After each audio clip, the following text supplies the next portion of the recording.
Day 2. Yo l'équipe, on se retrouve Egyptovlog Day 3 ou Day 2, ça dépend s'il y avait un Day 0. Aujourd'hui, pour l'instant là il est midi, mais là ce matin on a déjà fait le temple d'Edfou.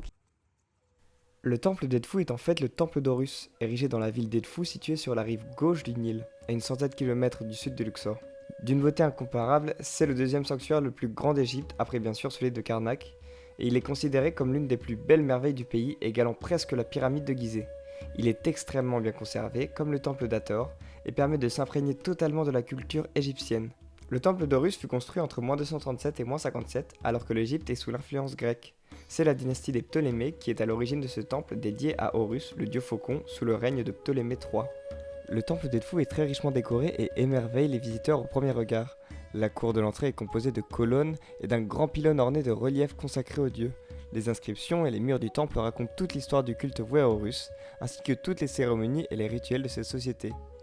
On peut notamment y retrouver le récit de la construction du temple, l'histoire des guerres d'Horus entre autres, des scènes de massacres d'opposants au pharaon par exemple, de nombreuses fêtes, et encore sur l'escalier de la paroi ouest raconte par exemple la victoire d'Horus sur Seth et la fête qui s'ensuivit. Personnellement, j'ai trouvé que c'était un temple magnifique. L'histoire racontée par tous les dessins faits sur les murs est incroyable. On peut aussi noter, pour l'anecdote, le fait que certains sont pilonnés de coups de marteau. Parce que c'est des catholiques qui se sont réfugiés ici, qui ont décidé de marteler les dessins, car ce n'était pas leur dieu, et que du coup, il fallait les marteler. C'est quand même assez nul de leur part. Voilà, il fallait le dire. On enchaîne dès maintenant avec le fameux...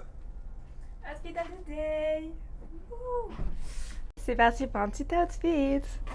Alors, là, très sympa, très été, très Égypte. Petite jupe verte chopée au Portugal, je sais pas où. Mon haut, ça doit être un Zara, je pense. Mon petit bob, j'ai acheté après la marque 1€. Vraiment, je vais mettre tout le temps parce que c'est ça que j'ai. Et petite Air Force. Et voilà. Et mon sac, comme hier. Il y a des choses qui vont pas changer, je pense. C'est la fin de ce Day 2 de l'Egyptovlog. Cet après-midi, c'était chill à côté de la piscine en regardant les alentours. C'était très beau une fois de plus. On a pris un vrai plaisir. On est ensuite arrivé le soir. Sur la rive, on a vu au loin le temple de Komombo. Le temple de Komombo, c'est un temple assez spécial parce qu'il est divisé en deux. Une partie pour le dieu Sobek, qui est le dieu crocodile, et une seconde partie pour le dieu Aroëris, qui veut dire Horus l'Ancien, qui est le dieu à tête de faucon, qui représente en soi le dieu du bien, le dieu qui a battu Seth, qui lui est son frère, qui est le dieu du mal.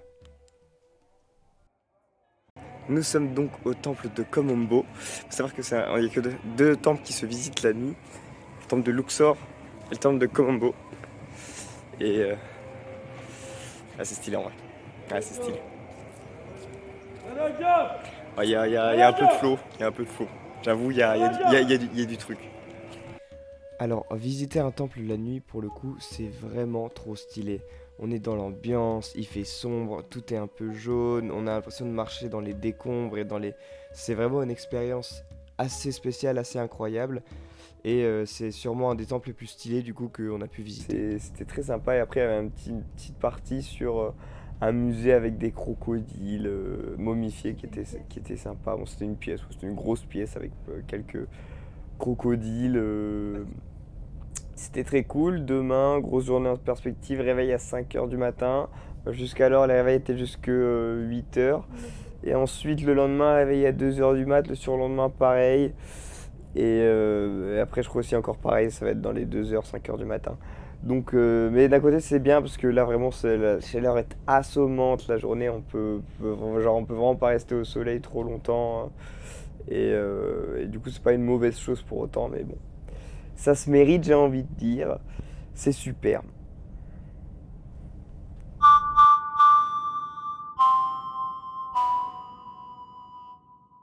Day 2.